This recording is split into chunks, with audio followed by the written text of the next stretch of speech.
While I was at Oxford, which would have been in about 1930, I joined in about 1937. But in 1938, I saw an advertisement in the Oxford Mail asking for volunteer pilots for the Royal Air Force Volunteer Reserve. And I thought, well, this is a bit... Oh, previous to that, I had had a flight. A friend and I, this would have been in about 1936 or 7, we were motoring past Croydon Aerodrome, and I saw a sign up, flights 5 shillings. So I said, Carl, let's go and have a flight. So we had five bobs worth.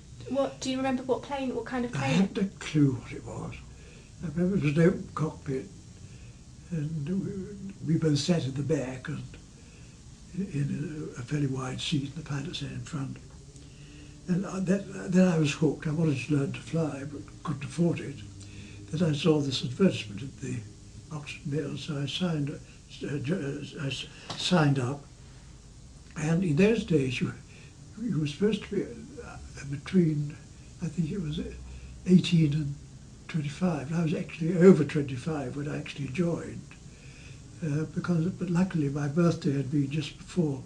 I joined on September the 1st. My birthday had been a few days before, in August, and they took me on. But I think they'd have taken on anybody because they were so short of pilots. I was pupil number 26 flying at Kidlington in Oxfordshire. That's all they had. And in those days, you joined as an AC2, which was the lowest rank in the Air Force. But because nobody under the rank of sergeant was allowed to fly a plane before the war, the next day I was made a sergeant. And I'd finished my elementary flying by the time the war started. And I was called up on September the 1st, 39, precisely a year after I joined the VR. And I was walking down St James's Street, and 2 soldiers saluted me. So I thought, that's a bit odd, so I beckoned them and said, why did you salute me? They said, oh, we were told to salute anything in a collar and tie. And that's how the war started, with all people coming straight from City Street and knowing absolutely nothing about the forces.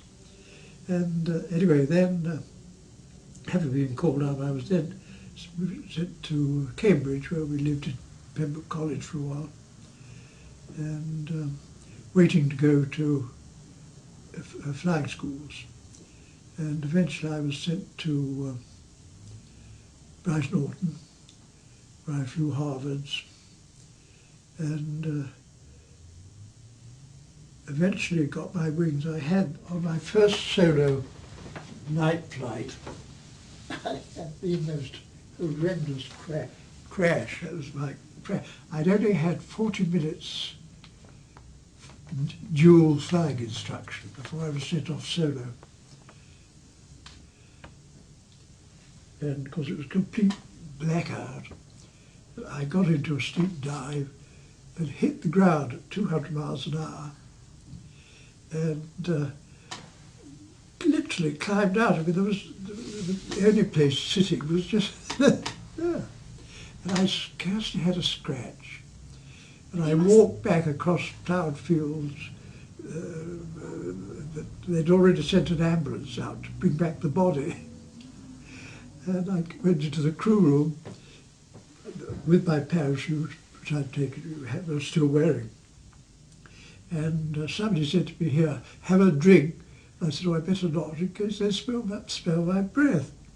And anyway, I went to bed as usual, and the next day I was sent for by Squadron leader Jarman, the station commander, the chief flying officer, thinking I would get a hell of a rocket from him for breaking up one of his planes. And as I walked into his office, he rubbed my back and said, Christ, you're bloody lucky. And then he said... How did you feel? I mean, what was going through your head when the plane was going down? Well, it was all happened too quick? It all happened so quickly. All I noticed was that the speedometer said 200 miles an hour. And anyway, he then said, would I like to go on extended leave? But that's the last thing I had thought he would say. I thought Because of the trauma of the... well, that's right. So I said, well, no. I said, I was obsessed with two things. I wanted to get a commission and I wanted to get my wings. So I told him, I said, I'd like to finish the course. So he said, well, you can do so as long as you appreciate that there weren't any little gremlins in your engine. Whatever happened was your fault.